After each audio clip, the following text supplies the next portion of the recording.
हमारे नेताओं के दिमाग में यह है कि भाई मैं उससे टकराऊंगा नहीं, मेरे पार्टी वाले मेरे को टिकट नहीं देंगे। अबे वोट तो समाज के लोग देते हैं, तू पार्टी से कैसे डरता है?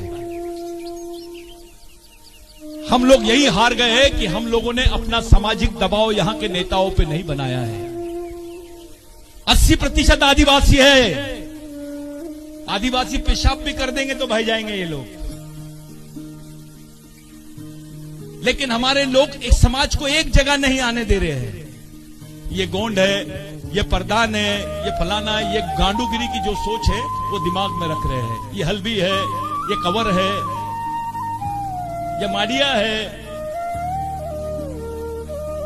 बाबूराव शेरमाके ने बोला, जो अपने भाई को नहीं पहचान सकता वो दुश्मन को नहीं पहचान सकता, जो दुश्मन को नहीं पहचान सकता वो लड़ नहीं सकता। ऐसे आदमी को गांडू बोलते हैं।